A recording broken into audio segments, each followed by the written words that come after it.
Salam dan salam sejahtera kepada saudara dan saudara sekalian. Kita sangat bersyukur kepada Tuhan atas kebaikan Tuhan kepada setiap kita. Walaupun kita tidak bersemuka satu dengan yang lain, tapi kita sangat bersyukur kepada Tuhan karena kita dapat berkomunikasi di alam maya. Dan kita sangat bersyukur atas segala pembekalan Tuhan kepada kita. Amin, saudara. Saudara-saudara sekalian, mari kita siapkan hati dan pikiran kita, mari kita tumpukan kepada firman Tuhan. Dan oleh itu kita mohon pertolongan dari Tuhan supaya mempersiapkan kita. Mari kita berdoa bersama-sama. Bapa di sorga, Allah yang hidup, pada saat ini Tuhan kami mau menyerahkan waktu ini, tempat ini ke dalam tangan-Mu. Kiranya Engkau memenuhi setiap ruang hati kami, bahkan sekeliling kami dengan kemuliaan hadirat-Mu, agar setiap kami menikmati firman Tuhan yang disampaikan kepada kami. Oleh itu Tuhan, kami mohon kuasa Roh Kudus-Mu memenuhi setiap kami. Dan hamba-Mu yang Kau percayakan untuk memberitakan firman-Mu, tolong Tuhan, sembunyikan hamba-Mu di sebalik salib-Mu. Dan kiranya Engkau yang ditinggikan, kiranya firman-Mu yang dinyatakan, dan Engkaulah yang dipermuliakan Bapa. Tuhan, berbicaralah Engkau kepada kami, karena kami sudah siap untuk mendengarkan firman-Mu. Di dalam nama Tuhan Yesus, penyelamat kami yang hidup, kami sudah berdoa dan mengucap syukur. Semua katakan amin. Saudara dan saudari sekalian, tema khotbah kita pada minggu ini yaitu kesaksian Yohanes Pembaptis. Bersama dengan saya, kesaksian Yohanes Pembaptis. Ini terdapat dalam Injil Yohanes pasal 1 ayat 19 hingga ke-34. Saudara dan saudari sekalian, Yohanes Pembaptis merupakan nabi terakhir dalam perjanjian lama. Dia melayani menghubungkan penggenapan nubuatan dengan masa kedatangan Yesus Kristus. Dia adalah tokoh yang muncul dalam keempat kitab Injil. Masa kelahirannya dicatat dalam Injil Lukas sebagai peristiwa yang luar biasa. Dia mempunyai tugas yang khusus sebagai seorang utusan Allah. Yohanes Pembaptis datang mendahului dan mempersiapkan jalan bagi Tuhan Yesus, bagi kedatangan Tuhan Yesus. Ini adalah sebuah tugas dan kehormatan yang besar bagi Yohanes Pembaptis secara langsung menyaksikan kedatangan penyelamat dunia. Yohanes Pembaptis adalah saksi Kristus yang membawa pesan Injil sebagai pusat kesaksiannya. Saudara dan saudara sekalian, mari kita melihat poin yang pertama. Yohanes Pembaptis adalah utusan Allah. Kewibawaan pelayanan Yohanes Pembaptis sebagai saksi datang dari Allah. Ia diutus ke dalam dunia untuk bersaksi bagi Masias atau Yesus Kristus yang akan datang dan sudah datang. Tugas dan misinya sebagai saksi bersumber dari Allah. Dia bersaksi karena dia diutus oleh Allah. Saudara dan saudara sekalian, dia dipanggil dan diutus dengan kewibawaan untuk tugas ilahi, bukan untuk menjadi tokoh reformasi agama dan masyarakat Yahudi.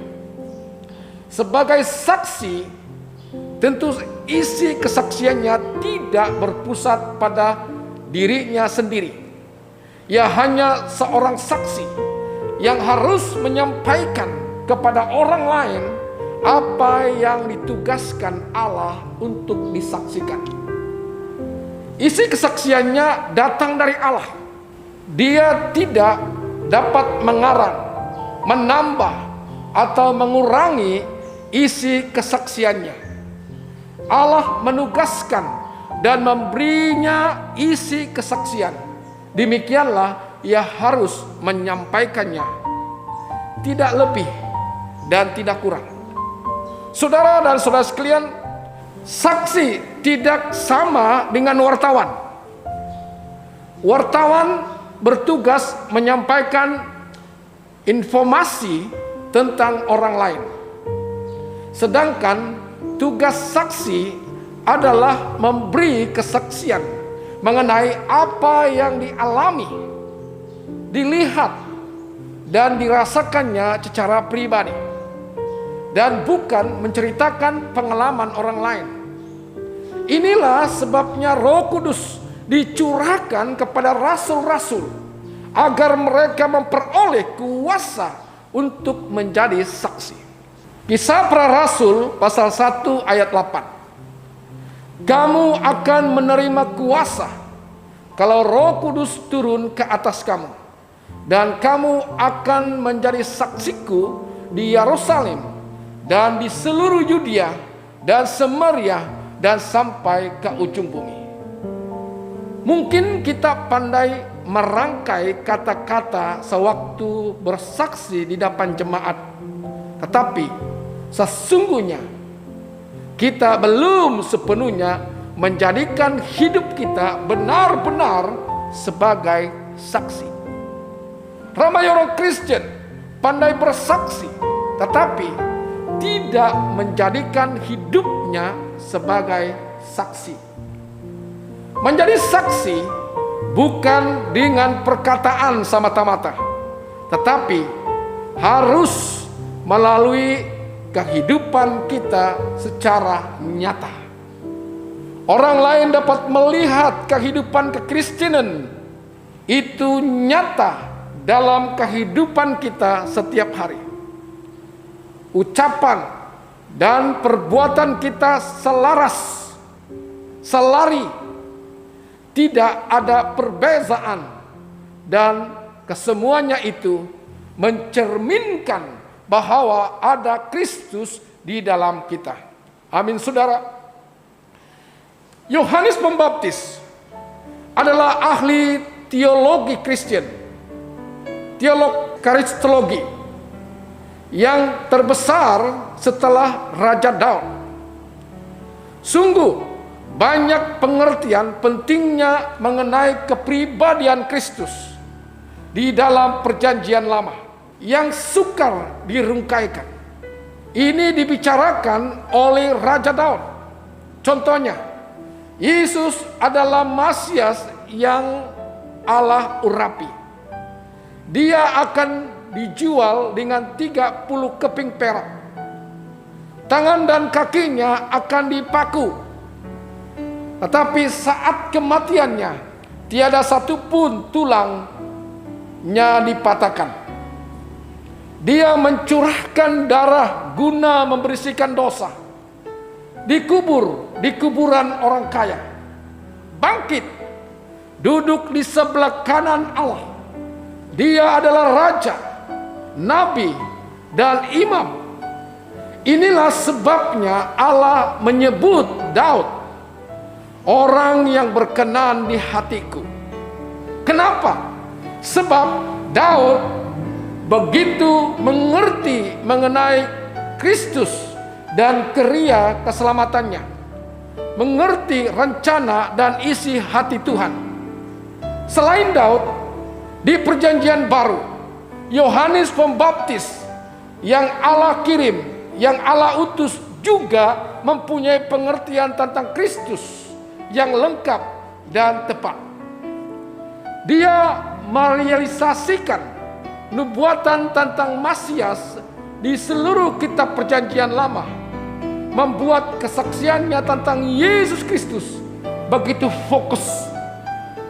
Khotbah awalnya terdiri dari satu kalimat yang sanggup menaik semangat menggugah hati seluruh umat Israel, sebab dia menggabungkan maklumat dari genapnya nubuatan dalam Perjanjian Lama dan tuntutan respon manusia terhadap Allah, menyatukan pemberitaan firman dan tuntutan terhadap hidup mereka yang belum bertobat, masih hidup dalam dosa. Dia mengingatkan bahwa kerajaan Allah tidak seperti konsep mereka. Kerajaan Allah bukan kerajaan bersifat politik yang mulia dan berkuasa tanpa mengikut sertakan unsur penyucian diri. Nubuatan Yesaya, Yeremia, Yehezkiel berbicara mengenai Mesias selalu disertai oleh Allah membersihkan suku Lewi dan melayakkan mereka melayani di hadapannya. Kerajaan Allah tidak dapat dipisahkan dari pengundusan bangsa, pertobatan, pengharapan yang perlu disertai respon mereka kepada Allah. Kalau hanya seorang itu mendengar firman Tuhan tetapi tidak beri respon, atau hanya menginginkan berkat-Nya tetapi tidak mau menuntut diri, dia tidak mungkin jadi pengikut Tuhan yang baik dan tidak hidup sesuai dengan kehendak-Nya. Dalam Yohanes pasal 3 ayat 27 sehingga 36, Yohanes Pembaptis kembali menegaskan bahwa dirinya adalah saksi yang diutus Allah. Allah memberinya tugas hanya sebagai saksi, dan segala sesuatu yang ia terima berkaitan dengan tugasnya sebagai saksi. Semuanya ini bersumber dari Allah. Fungsi Yohanes Pembaptis sebagai saksi ditegaskan oleh Yesus dalam Yohanes pasal 5 ayat 33. Yesus menyatakannya sebagai saksi. Dan di dalam perbincangan antara Yesus dan pemimpin-pemimpin agama, Yesus mengingatkan mereka akan kesaksian Yohanes Pembaptis yang telah mereka dengar. Yesus tidak hanya mengakui peranan Yohanes Pembaptis sebagai saksi, tetapi bahkan menegaskannya. Orang ramai juga mengenal Yohanes Pembaptis sebagai saksi.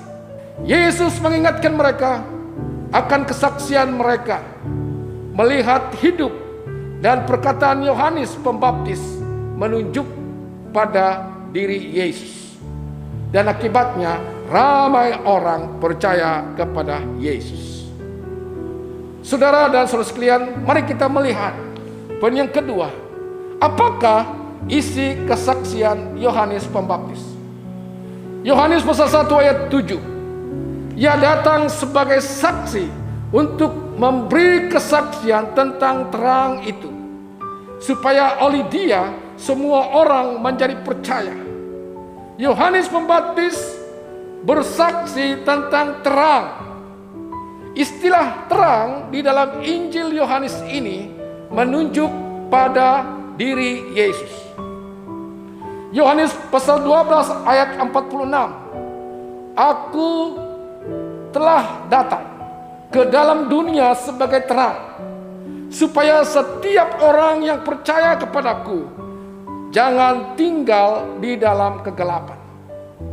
Istilah terang dalam Yohanes pasal 1 ayat 7 hingga 8 muncul sebanyak 3 kali, seolah-olah menegaskan bahwa Yohanes Pembaptis hanya memberi kesaksian mengenai Yesus adalah terang dunia. Memberitakan tentang Yesus Kristus kepada semua orang adalah suatu keharusan. Yohanes pasal 1 ayat 15. Yohanes memberi kesaksian tentang dia dan berseru, katanya, inilah dia yang kumaksudkan ketika aku berkata, kemudian daripadaku akan datang dia yang telah mendahului aku, sebab dia telah ada sebelum aku. Kata kerja, berseru atau berteriak, ini tidak menegaskan mengenai wibawa sebagai saksi yang diutus Allah, tetapi menyatakan bahwa pemberitaan tentang Yesus suatu perkara yang mendesak, urgent. Berita itu mendesak dan penting untuk didengar, sehingga ia harus berteriak. Hidup, perkataan, dan perbuatannya semuanya berpusat pada Kristus dan menunjuk pada Kristus. Ketika utusan dari Yerusalem bertanya mengenai kuasa Yohanes Pembaptis, dia dengan tegas mengatakan bahwa dirinya bukanlah Masias atau Kristus. Dia bukan Elia, dan dia juga bukan nabi yang akan datang. Yohanes Pembaptis menegaskan fungsinya sebagai saksi dengan mengidentifikasikan diri sebagai suara yang berseru-seru di padang gurun, luruskanlah jalan Tuhan. Dalam Yohanes pasal 1 ayat 19 hingga 36 terdapat 4 perkara dari penyataan kesaksian Yohanes Pembaptis. Yang pertama, Yesus membaptis dengan Roh Kudus. Baptisan dengan Roh Kudus jelas merujuk kepada diri Kristus atau Masias, seperti yang dijanjikan dalam Perjanjian Lama. Yesaya 11 ayat 2. Roh Tuhan akan ada padanya, roh hikmat dan pengertian, roh nasihat dan keperkasaan, roh pengenalan dan takut akan Tuhan. Yesaya 61 ayat 1. Roh Tuhan Allah ada padaku, oleh karena Tuhan telah mengurapi aku. Ia telah mengutus aku untuk menyampaikan kabar baik kepada orang-orang sengsara dan merawat orang-orang yang remuk hati, untuk memberitakan pembebasan kepada orang-orang tawanan, dan kepada orang-orang yang terkurung melepaskan dari penjara. Yohanes pasal 1 ayat 33 mengatakan, dan aku pun tidak mengenalnya, tetapi dia yang mengutus aku untuk membaptis dengan air telah berfirman kepadaku, jikalau engkau melihat roh itu turun ke atas seseorang dan tinggal di atasnya, dialah itu yang akan membaptis dengan Roh Kudus. Yohanes Pembaptis berkata, aku hanya datang membaptis dengan air, tetapi Yesus akan membaptis kamu dengan Roh Kudus. Dengan demikian, Yohanes adalah pembaptis, Yesus juga pembaptis. Bizanya, Yohanes membaptis dengan air, Yesus membaptis dengan Roh Kudus. Baptisan Yohanes dengan air hanyalah sebagai lambang penyucian, sebab air tidak dapat membersihkan dosa. Yesus membaptis dengan Roh Kudus bukan merupakan lambang, tetapi fakta. Yang kedua, Yesus dan Roh Kudus tidak dapat terpisah. Ketika Yohanes Pembaptis melihat Roh Kudus tinggal pada Yesus, dia tidak ragu-ragu lagi bahwa Yesus adalah Masias yang dinantikan itu, dan akibatnya ia pun tidak ragu memproklamirkan bahwa Yesus adalah anak domba Allah yang menghapus dosa dunia.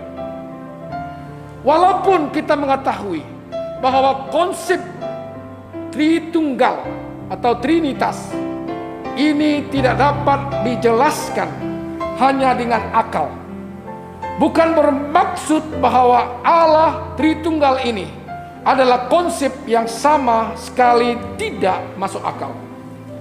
Mungkin kita pernah mendengar orang yang menjelaskan konsep Allah Tritunggal dengan membandingkannya dengan matahari, yang terdiri dari matahari itu sendiri, sinar dan panas, atau dengan sebuah segitiga di mana Allah Bapa Allah Putra atau Allah Anak dan Allah Roh Kudus menempati di masing-masing sudut, namun tetap dalam satu tiga segi. Penjelasan yang menggunakan analogi ini memang ada benarnya, namun sebenarnya tidak cukup sehingga sangat sukar diterima oleh orang-orang bukan Kristen. Apalagi dengan perkataan asal percaya saja. Ini juga tidak dapat memuaskan orang yang bertanya. Kalau ada orang yang bertanya, apakah dasarnya kita percaya kepada Allah Tritunggal? Sebaiknya kita katakan, sebab Allah melalui Yesus Kristus menyatakan dirinya sendiri demikian. Dan perkara ini kita ketahui dari kitab suci atau dalam Alkitab. Amin, saudara. Doktrin Allah Tritunggal Maha Kudus adalah pengajaran bahwa Tuhan adalah satu, namun terdiri dari tiga pribadi. Allah Bapa pribadi yang pertama, Allah Anak pribadi yang kedua, dan Allah Roh Kudus pribadi yang ketiga. Sebab ini adalah iman utama kita, maka kita harus dapat menjelaskannya lebih daripada hanya sekedar menggunakan analogi matahari, segitiga, dan sebagainya. Itu sebabnya Yohanes Pembaptis dengan jelas mengatakan Yesus dan Roh Kudus tidak dapat dipisahkan karena terkandung dalam ketritunggalan Allah. Yang ketiga, Yesus sebagai anak domba. Simbol ini mengingatkan sewaktu bangsa Israel keluar dari Mesir. Darah anak domba yang dioleskan pada ambang pintu merupakan tanda pembebasan. Anak domba Allah juga menggambarkan penderitaan hamba Tuhan. Anak domba Paskah, domba yang dihantar ke tempat pengorbanan atau pembantaian.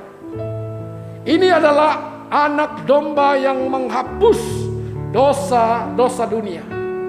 Yesus anak domba Allah bagi seluruh dunia.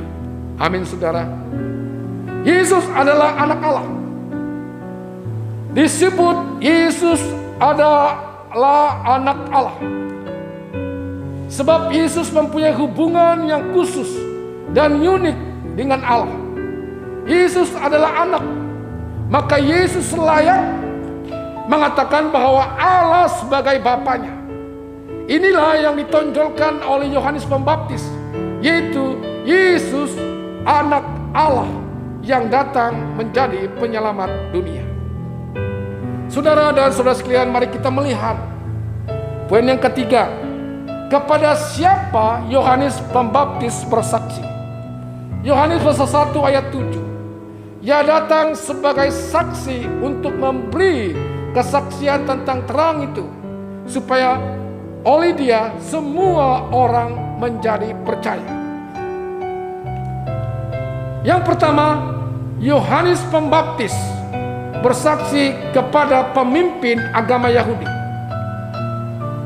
Yohanes Pembaptis bersaksi mengenai Masias atau Yesus Kristus kepada pemimpin-pemimpin agama Yahudi. Para pakar Injil Yohanes umumnya berpendapat bahwa yang mengutus delegasi kepada Yohanes Pembaptis adalah pemimpin-pemimpin agama Yahudi. Beberapa imam, orang-orang Lewi, dan Farisi diutus oleh Mahkamah Agama Yahudi dari Yerusalem untuk menyual siasat Yohanes Pembaptis.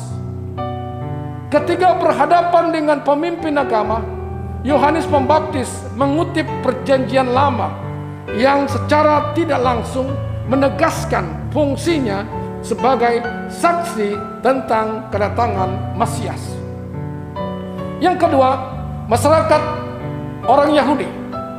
Yohanes Pembaptis bersaksi kepada masyarakat orang Yahudi. Mengapa dia membaptis orang ramai? Tujuan baptisan bukanlah untuk membentuk suatu kelompok pengikut yang setia padanya. Yohanes Pembaptis dengan tegas mengatakan bahwa tujuan baptisan yang dilakukannya terhadap orang ramai adalah untuk mempersiapkan jalan bagi Masias, bagi Yesus Kristus. Dan dengan demikian menyaksikan bahwa Kristus telah datang ke dunia. Yang ketiga, murid-muridnya. Yohanes Pembaptis bersaksi kepada murid-muridnya. Ia tahu bahwa tujuannya bukanlah untuk membentuk suatu kelompok yang setia kepadanya. Sungguh pun dia mempunyai murid-murid, tetapi tanpa ragu ia mengarahkan mereka supaya mengikuti Yesus. Berulang kali ia memberi kesaksian tentang Yesus kepada mereka, dan hasilnya beberapa di antara murid-muridnya kemudian mengikut Yesus. Kepada murid-muridnya yang masih bertahan mengikutinya, dia kembali mendorong agar mereka mengikuti Yesus. Dia menggambarkan orang percaya sebagai orang yang menerima kesaksian Yesus dan percaya kepada anak. Dengan menerima kesaksian Yesus, orang tersebut meneguhkan bahwa Allah adalah benar dan ia memperoleh hidup yang kekal. Sebaliknya, orang yang tidak percaya adalah orang yang tidak taat kepada anak. Ketidaktaatan meneguhkan murka Allah tetap dalam dirinya. Yohanes Pembaptis membezakan antara orang percaya dan orang yang menolak Yesus. Perbandingan ini membuat murid-muridnya mengerti maksud dan akibat mengikuti Yesus, sehingga mereka terdorong untuk percaya kepada Yesus. Saudara dan saudara sekalian, Yohanes Pembaptis bersaksi kepada orang-orang Samaria. Ini adalah keempat. Yohanes Pembaptis bersaksi kepada orang-orang Samaria, tetapi tidak begitu jelas apakah Ainon dekat Salem berada di wilayah Samaria. Kalau iya, bermaksud ia bersaksi juga kepada orang Samaria. Kesaksiannya menembusi batas-batas wilayah, menembusi budaya dan kesukuan. Dia mengerti bahwa berita Yesus adalah Masias tidak boleh terbatas pada satu bangsa sahaja. Yesus datang untuk menghapus dosa dunia.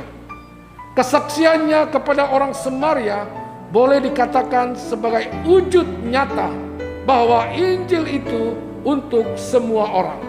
Amin saudara. Bahwa Injil itu untuk semua bangsa. Markus pasal 5 ayat 19. Pulanglah ke rumahmu, kepada orang-orang sekampungmu, dan beritahukanlah kepada mereka segala sesuatu yang telah diperbuat oleh Tuhan atasmu, dan bagaimana ia telah mengasihani engkau.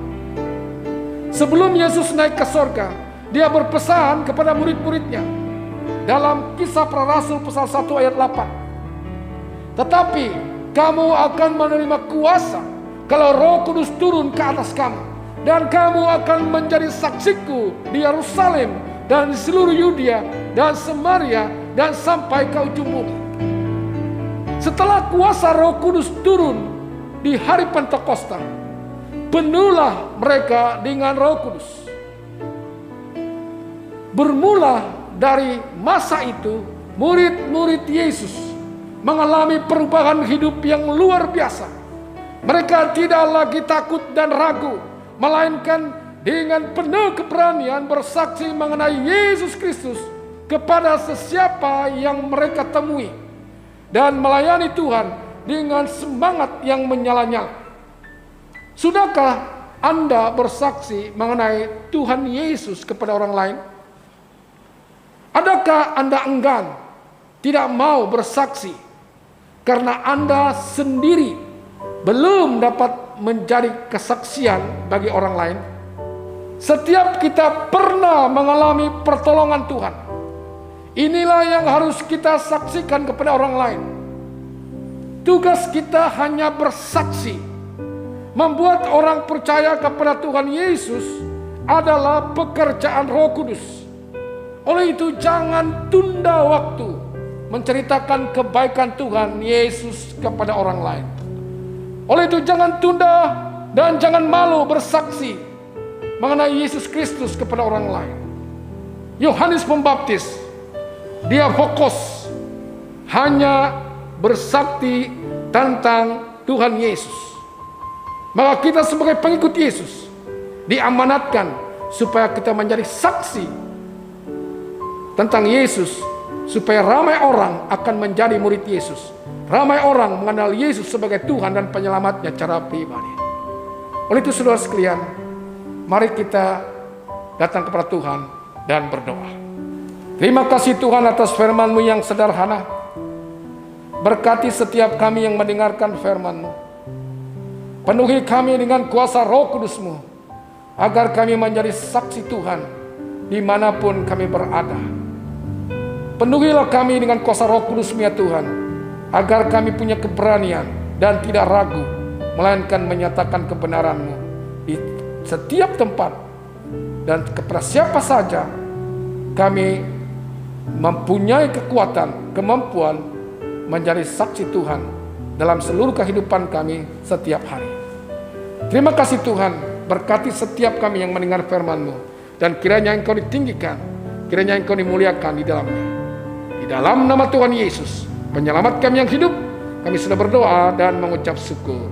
Semua katakan amin.